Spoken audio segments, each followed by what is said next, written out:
Pour ne rater aucune de nos vidéos, n'oubliez pas de vous abonner et d'activer la cloche. C'est un sujet que nous avons beaucoup évoqué ici aux médias depuis plusieurs mois, le fonds Marianne. Le fameux fonds créé par Marlène Schiappa, alors ministre déléguée chargée de la citoyenneté, à la suite de l'assassinat à caractère terroriste de Samuel Paty, professeur d'histoire géo à Conflans-Sainte-Honorine. Un fonds censé appuyer des associations et des initiatives visant à contrer la radicalisation et à promouvoir la laïcité. Dans la réalité, ce fonds a plutôt servi une opération de com' de Marlène Schiappa et lui a permis d'arroser des amis et des soutiens politiques d'Emmanuel Macron en fonds publics, sans contrôle réel. C'est un peu ce qu'on se dit après avoir lu le rapport de la commission d'enquête sénatoriale sur le sujet.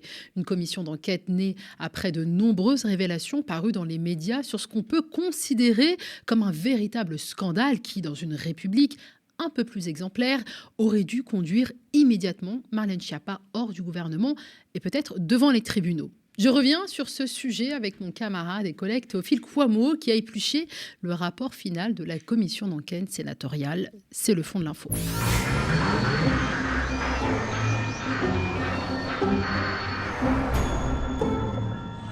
Salut Théophile. Salut Nadia. Alors cela fait quand même quelques jours que la commission d'enquête sénatoriale sur le fonds Marianne a rendu son rapport. Alors pourquoi revenir dessus aujourd'hui ? Alors déjà parce que l'agenda de l'actualité a un peu noyé la sortie de ce rapport pourtant très important. Le drame Naël, les révoltes et les polémiques qui ont suivi étaient en effet omniprésents dans l'agenda médiatique. Et pourtant, ce rapport sénatorial, c'est un peu comme une autopsie, une description froide et minutieuse. Peut-être pas d'un crime, mais d'un grave assaut contre la République. Et aussi, c'est un dévoilement de l'incroyable cynisme de celles et ceux qui nous gouvernent. Les rapporteurs le disent très clairement, ce fonds Marianne, c'est d'abord de la communication et un coup politique qui a dérivé, un coup politique dont les initiateurs se servent éhontément d'un drame absolu pour se distinguer politiquement et pour, j'ose le dire, distribuer dans le flou artistique total de l'argent à leurs amis et à leurs soutiens politiques, notamment pour casser du sucre sur le dos de leurs adversaires dans le cadre de projets financés par le fonds ou même en dehors de l'activisme tout simplement. Tu y vas un peu fort, non Théophile ? Oui, Nadia, mais juste un peu plus fort que Jean-François Husson, rapporteur et sénateur LR de la Meurthe-et-Moselle, qui n'y est pas allé avec le dos de la cuillère. On l'écoute. Les conclusions que nous vous rendons sont le fruit d'un travail que je qualifierais d'une mission d'intérêt général et de contrôle de l'action du gouvernement dans le cadre le plus abouti d'une commission d'enquête. Ceci étant dit, à cet instant, je n'irai pas par quatre chemins. En lisant le rapport, vous constaterez qu'à toutes les étapes de ce projet, le manque de rigueur, l'opacité et, je le dis, la désinvolture ont conduit au fiasco. Marlène Schiappa ne sort pas grandie de cette affaire car les membres de la commission d'enquête n'ont pas apprécié sa manière de vouloir à tout prix se dissocier de ce qui s'est passé au point où elle a donné l'impression, au moment où elle était auditionnée, d'être une simple commentatrice de ce qui s'est déroulé dans son propre cabinet.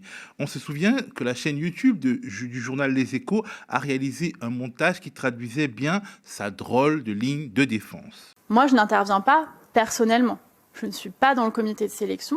À aucun moment, ni le ministre ni le cabinet ne signent des chèques. Je ne suis pas une amie de M. Sifawi. Et je n'ai pas, dans mes réponses, ni confirmé ni infirmé cette chronologie. Une ligne qui avait naturellement agacé le président de la commission d'enquête, le socialiste Claude Raynal. Dans votre propos introductif, il y a quelques moments que ce soit jusqu'à présent, vous avez mis en cause ou en jeu ou en discussion votre propre responsabilité. Pour l'instant, vous dites c'est l'administration, c'est le cabinet. Voilà. Bon. Non, madame, quand le cabinet prend une position, elle est supposée être la position de la ministre. Et à la remise du rapport, les membres de la commission d'enquête en ont remis une couche. Oui, Nadia, ils ont vraiment voulu insister sur la responsabilité politique centrale, fondamentale, incontournable de Marlène Schiappa. On regarde un petit magnéto issu de leur conférence de presse. Le flou, parce qu'il y en a eu, qui entourait les procédures, a permis finalement à l'ensemble des responsables, qu'ils soient politiques ou administratifs, de tenter d'éluder leurs responsabilités propres. Vous avez eu l'occasion de voir combien les contradictions étaient nombreuses entre les auditions des uns et des autres. Mais je veux rappeler qu'un ministre placé à la tête d'une administration est responsable de l'action de celle-ci. A fortiori, lorsque les frontières entre l'action de chacun ne sont pas clairement établies et quand le cabinet est concerné, il revient au ministre d'assurer l'entière responsabilité politique des décisions prises. C'est la règle, mais c'est surtout la réalité des choses. Et si l'ancien directeur de cabinet de la ministre a par exemple indiqué que le cabinet a un rôle d'impulsion et de validation, mais pas d'instruction et d'exécution, vous l'avez compris et vous le savez, la réalité est en fait tout autre. Dans le cadre du fonds Marianne, et je pense que vous l'avez vous-même constaté, les interventions du cabinet se sont multipliées, agissant donc sans que jamais il y ait un mandat complètement clair au nom de la ministre déléguée.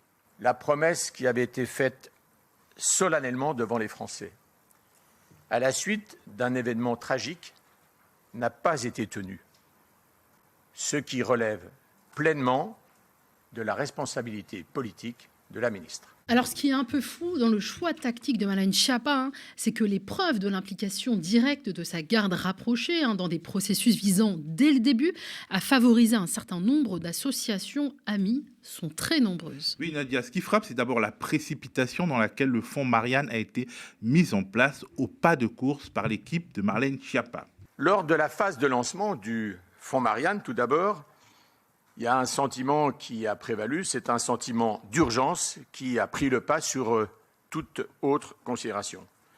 Si on regarde, le cahier des charges de l'appel à projet a été produit en moins d'une semaine.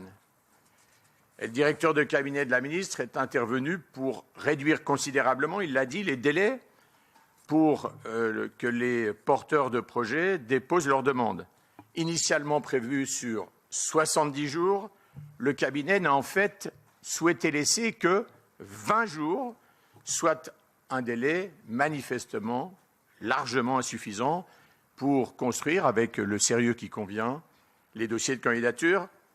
Et puis précisons qu'il a également réécrit, en le simplifiant à l'extrême, le cahier des charges.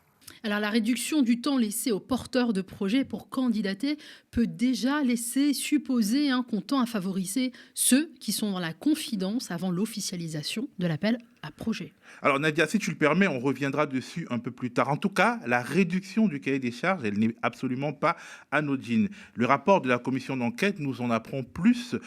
Et on voit déjà la marque d'une certaine conception de la laïcité. À l'écran, on peut voir la formulation des objectifs assignés aux porteurs de projets tels que l'envisageait le secrétariat général du comité interministériel de prévention de la délinquance et de la radicalisation. Dans la première formule, il est notamment question de lutter contre les contenus haineux à caractère antisémite ou relevant du racisme anti-musulman et plus largement tout discours haineux et stigmatisant qui vise à fracturer la société et à diviser la société française. Dans la version corrigée par l'équipe de Schiappa, ce point a disparu. Autre point qui a disparu, la promotion de la connaissance de l'autre, l'engagement citoyen, la lutte contre les préjugés et les stéréotypes, le dialogue interreligieux, le respect de la liberté de conscience et de la liberté d'expression, ou encore la célébration de la place de chacun au-delà des particularismes au sein d'une même communauté nationale qui transcende les appartenances à telle ou telle communauté particulière et qui rejette tout type de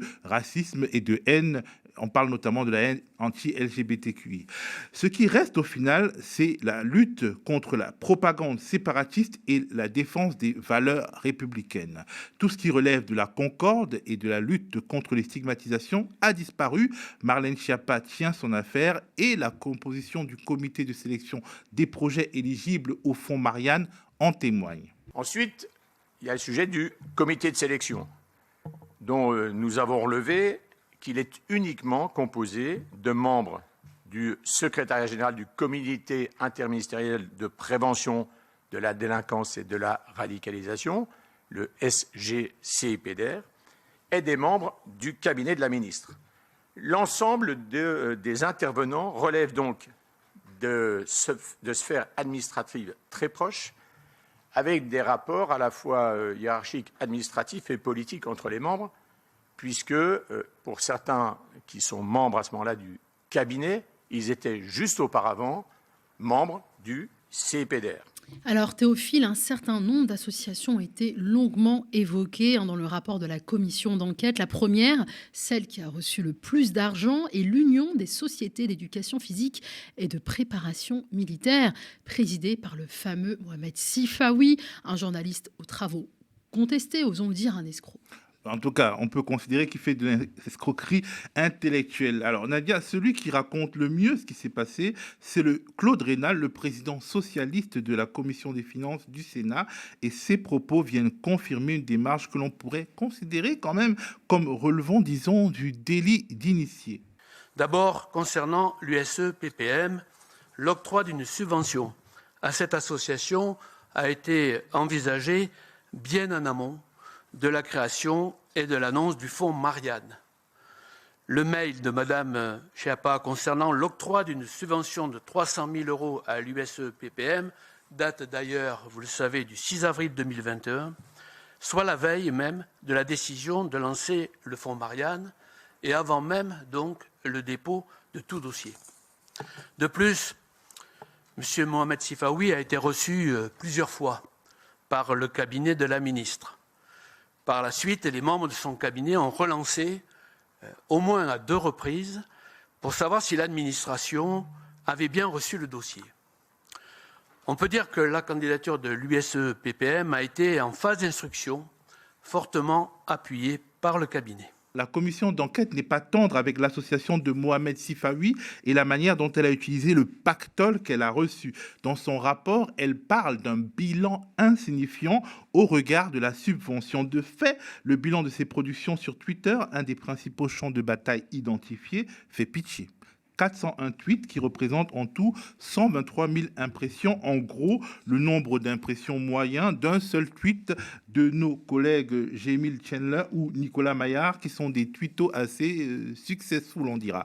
La commission évoque aussi, de manière plus ou moins claire, des soupçons d'emploi fictif concernant Cyril Karounan-Garan, qui demeure, et je cite, donc c'est le partenaire, l'associé de Mohamed Sifawi, qui demeure, et je cite, en dépit de demandes répétées de la mission, dans l'incapacité d'attester de son activité sur le contenu du projet. Lors de la conférence de presse, le rapporteur de la commission d'enquête sénatoriale a enfoncé le clou. Les productions de l'USE-PPM étaient très faibles au regard de la subvention reçue depuis le début des travaux de l'association, précisons-le, en septembre 2021. Il semble même que le projet s'est progressivement arrêté entre janvier et mars 2022 et que le budget du projet était manifestement sous-exécuté, ce qui n'a pourtant pas empêché le SGCPDR de proposer en mars 2022 un avenant prolongeant la durée de la convention de plusieurs mois. Et je vous le dis, contrairement à ce qui nous avait été annoncé, nous n'avons reçu aucune preuve que l'USE-PPM ait renvoyé l'avenant signé dans les délais impartis. Alors l'association SOS Racisme a également candidaté au fonds Marianne, mais il faut croire qu'elle ne faisait pas partie des pressentis. Oui, Nadia, et les membres de la commission d'enquête racontent une exclusion qui relève du fait du prince, voire, c'est mon point de vue, des représailles à caractère politique. Dans le cas de SOS Racisme, la ministre est intervenue pour revenir sur une décision du comité de sélection. Contrairement à ce qu'elle a pu dire devant notre commission d'enquête, il n'y avait pas de liste complémentaire à valider et la sélection des projets était arrêtée dans les documents établis après le comité de sélection du 21 mai. Un mail daté du 1er juin indique que la décision d'exclure cette association a bien été prise lors d'une réunion avec la ministre. En outre, alors que Mme Schiappa nous a indiqué que le projet de SOS Racisme avait été écarté au motif qu'il ne se déroulait pas intégralement en ligne, le projet qui lui a été substitué ne comportait pour sa part que des actions de terrain. Il s'agit pour le moins d'explications confuses.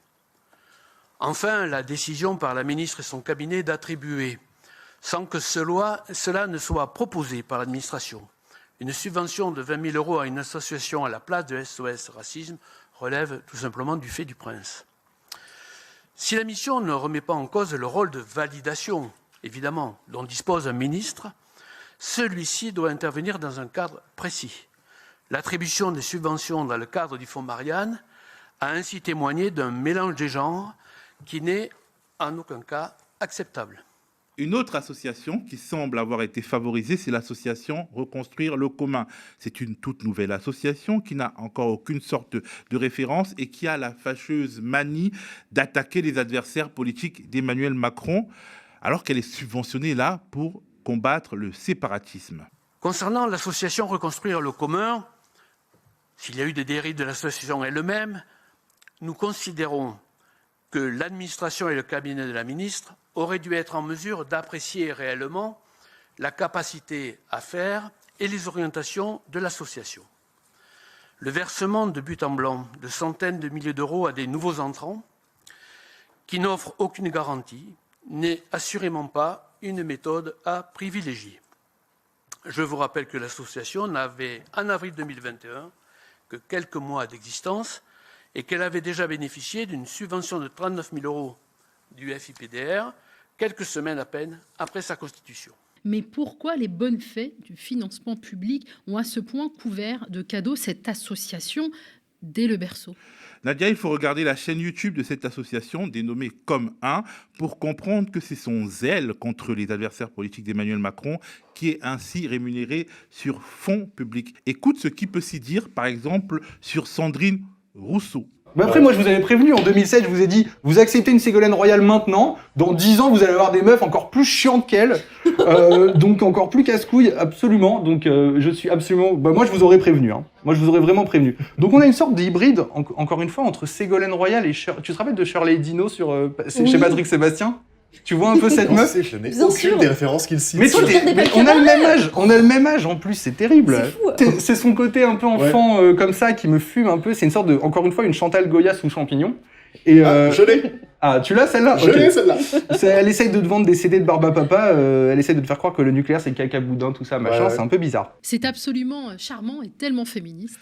N'est-ce pas ? Sur cette chaîne YouTube, on tire également, comme c'est étonnant, sur Jean-Luc Mélenchon. Il a eu quelques remarques et quelques réflexions qui m'ont un peu dégoûté du personnage. Mais c'est pas vraiment ça. Mais c'est pas vraiment lui qui me fait peur entre guillemets. C'est les gens qui noyautent autour de lui. C'est les décolonialistes. C'est le parti des indigènes de la République. C'est toute cette sphère-là un peu qui est vraiment pour le coup extrémiste et qui est très dangereuse. Et non content ils s'en distinguent pas en fait. Et limite il va pour reprendre leur thèse par subtil passage. Et Anne Hidalgo, elle aussi, on prend pour son grade dans des propos qui fleurent bon le sexisme et le mauvais goût. Elle a eu des ambitions présidentielles et je dirais pas qu'elle y pensait tous les matins en se rasant parce que je ne veux pas perpétuer ce honteux stéréotype sur les femmes espagnoles. Donc non, la réalité l'a rattrapée. Bon, la réalité l'a rattrapée plus vite qu'une trottinette électrique dans un couloir de bus. 2%, bam. À peine empanaché avec le même arrière-goût de pisse du coup. C'est terrible. Donc maire de Paris, c'est pas forcément un souvenir impérissable, mais en tant que maire de son fils. Parce que ça, c'était pas mal aussi, je sais pas si vous avez vu. Ouais, j'ai vu. Son fils a dit à la télé qu'il voterait pas pour elle. C'était dur, hein. C'était très très dur. Hein. Donc maire de Paris, pas ouf, maire de son fils, pas ouf non plus, bon, y a un problème. Mais qu'est-ce qu'on se marre, dis donc. Très clairement, dans le cas de cette chaîne YouTube, on est en face d'un média militant, même s'il ne le dit pas, financé sur fonds publics en pleine allée électorale pour vilipender les adversaires d'un président de la République sortant. Effectivement, c'est très grave et espérons qu'il y aura des suites à la révélation du contenu du rapport de cette commission d'enquête sénatoriale.